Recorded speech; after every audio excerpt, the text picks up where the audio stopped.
पहले तो मैं ये जानना चाहूँगी कि आज कॉन्फ्रेंस के हवाले से खबरें दिन भर मुख्तलिफ चैनल्स पर चलती रहीं, उसमें कई लोगों ने अपनी राय का भी इजहार किया, कई ने इसके मकासद भी शेयर किया, लेकिन एक चीज़ जिसको बार बार हाईलाइट करने की कोशिश की गई कि हुकूमत ने कोऑपरेट नहीं किया इस इवेंट के हवाले से। हालांकि ये तो एक पढ़ने लिखने वाला इवेंट था, एक ऐसी कॉन्फ्रेंस थी जो कि बहस व मुबाहिसे पर मबनी थी, इसमें कोई ऐसा सियासी गिव एंड टेक नहीं हो रहा था।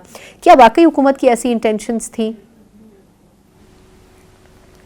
बिस्मिल्लाहिर्रहमानिर्रहीम। सना साहिबा बहुत बहुत शुक्रिया। देखें, ये इल्ज़ाम तराशी जो है ये कोई नई नहीं है। हुकूमत के ऊपर तमाम नज़ला गिराना या नज़ला फेंकना अपनी शॉर्ट कमिंग्स की वजह से, अगर आपको ख़ुद कोई जगह नहीं मिल रही थी तो फिर आप ये क्यों कह रहे हैं कि हुकूमत जो है हमें जगह नहीं लेने दे रही थी, ये जगह नहीं फ़राहम कर रही थी। हुकूमत ने तो जगह नहीं फ़राहम करनी थी। जगह तो ज़ाहिरी बात है, ये एक प्राइवेट इवेंट थी और सियासी जमातों ने अपना एक तमाम तर मामलात थे। बिल्कुल वो चाहते तो कहीं भी इसको कर सकते थे, उन्होंने यहाँ पे की। हमसे तो ना कोई इजाज़त मांगी गई, नहीं कोई इन राइटिंग अप्रूवल के लिए कहा गया, और हमने स्टॉप भी नहीं किया, क्योंकि यहाँ पे आए रोज़ जो हैं आप देखती हैं कि बड़े बड़े 5 स्टार होटल्स में कई मुख्तलिफ़ किस्म की कॉन्फ्रेंसेस इनकाद होती हैं। उनको तो कोई दुश्वार गुजारी नहीं होती, उनको कोई प्रॉब्लम्स नहीं आती। ये प्रॉब्लम सारी जो हैं ये इन्हीं को आ रही हैं, और फिर बड़े अच्छे तरीके से उन्होंने अपनी तमाम तर ये एलिगेशंस लगाने के बाद फिर वो कॉन्फ्रेंस का पहला दिन भी जो है वो पूरा कर लिया। तो मुझे तो ये समझ नहीं आती, बड़ी मजे का खेल मीडिया को बुला के उसकी तशहीर भी अच्छी खासी कर ली है हमने। जी बिल्कुल, मीडिया असल में तो बेसिकली इवेंट जो थी वो 2 दिन की जो कॉन्फ्रेंस रखी हुई है इन्होंने, वो ओवर आर्चिंग प्रिंसिपल तो अब वो, क्योंकि मैं खुद आपके साथ खड़ा हूँ इस तमाम तर मामले पे, और हम कह चुके हैं 12 दफ़ा पीका लॉज के हवाले से कि हम अकले कुल नहीं हैं। अगर हमसे कोई गलती हुई है या दुरुस्ती उसमें की जा सकती है और बेहतरी लाई जा सकती है तो हम साथ बैठने के लिए तैयार हैं। आपकी जॉइंट एक्शन टास्क फोर्स या कमेटी को भी 12 दफ़ा अताद आरर साहब ने, जो वफाकी वज़ीर इत्तलात हैं, राना सनाउल्लाह साहब ने, मैंने गाए बगाए हमने बिल्कुल कहा कि हम एंगेज करने के लिए तैयार हैं, हम एंगेजमेंट के लिए तैयार हैं। आप हमें कोई ड्राफ्ट ला के दें, कोई अमेंडेड वर्जन आप प्रपोज करें, इसके रूल्स अभी बनने हैं, उस पर हम बैठने के लिए तैयार हैं, सो ऑन सो फोर्थ।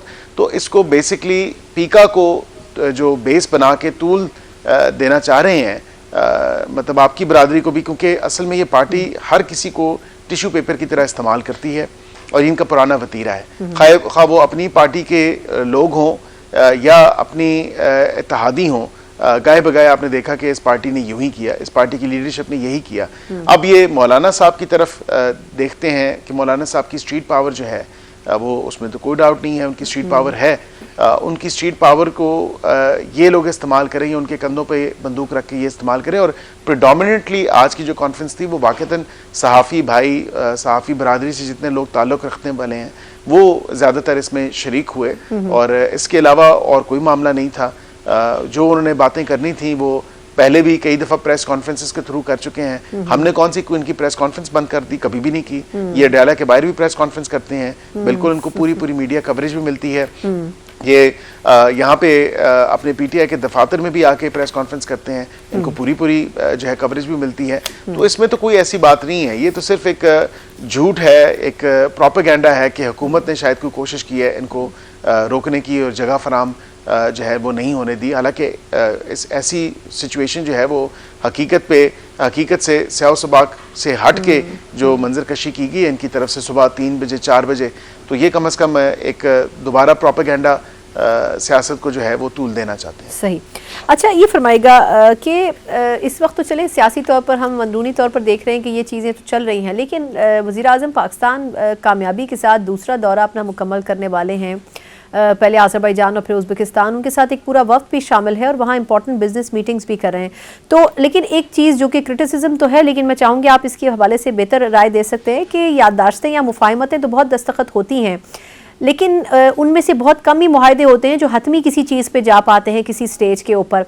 तो इससे पहले अज़रबैजान में भी तकरीबन काफ़ी मुआहदे एग्रीमेंट्स के ऊपर बातचीत हुई है, एमओयूज़ पर साइन हुए, लेकिन आपको क्या लगता है कि उनमें से कितना कॉन्क्रीट सब्सटेंस जो है वो निकाल सकेगी हुकूमत, ख़ास तौर पर कुछ आने वाले महीनों में, जो अमली तौर पर भी हो सकेंगे, जिनके ऊपर काम हो सकेगा? देखिए सरा साहिबा, बात यह है कि मैं आपको सऊदी अरेबिया की मिसाल देता हूँ। यहाँ पे जब उनकी हाई लेवल डेलीगेशन आई, टीम आई, तो 27 यादाश्तों पे या MOUs पे साइन किया गया और वहाँ पे जाके फिर 5 और के ऊपर जो है वो साइन किया गया। तो यहाँ पे टोटल जो है तकरीबन 34, मेरे ख्याल से गालबन की 32 जो है वो MOUs पे साइन हुआ है, लेकिन उसमें से 5 के ऊपर इम्प्लीमेंटेशन ऑलरेडी शुरू कर दी गई है सऊदी अरेबिया की तरफ से और हमारी तरफ से। तो ये खाली MOU साइन करने की हद तक नहीं है। इसी तरह अभी रीसेंट विजिट जो प्राइम मिनिस्टर साहब का अजरबैजान का है और उसके साथ उज़्बेकिस्तान का है, वहाँ पे भी उज़्बेकिस्तान में भी जो हमने एक तो दोनों ममालिक में जो वज़ीर आज़म साहब ने बिज़नेस फोरम से भी बात की, उनको भी एड्रेस किया, लेकिन उसके साथ साथ जो सबसे इम्पॉर्टेंट चीज़ है, उज़्बेकिस्तान के साथ भी हमारा $2 बिलियन के जो MOUs पे दस्तखत हुए हैं वो उनको इन रियलिटी या जो उसको इन रियल टर्म्स ट्रांसलेट होना है ऑन ग्राउंड, तो उसके लिए भी बिल्कुल हम कर रहे हैं। आपने देखा कि पहले एक कनेक्टिविटी के ऊपर भी बात हुई, कराची से डायरेक्ट फ़्लाइट ताशकंद की भी शुरू होगी। ऑफ कोर्स हमारे बिजनेसमैन और उनके बिजनेसमैन आएंगे, एक्सपोर्ट्स बढ़ेंगी पाकिस्तान की। तो ये कम से कम एक बिज़नेस जो एटमॉस्फेयर है या जो एक वायबल बिज़नेस जो माहौल फराहम करना है हुकूमत की, ये अवलीन तरजीहात में से है। इसी तरह अज़रबैजान के हवाले से बात करें तो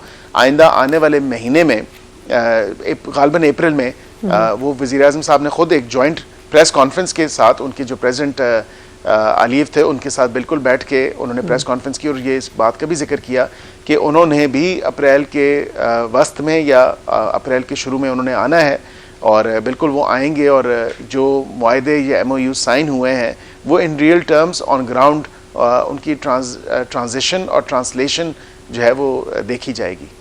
ठीक। अच्छा, अब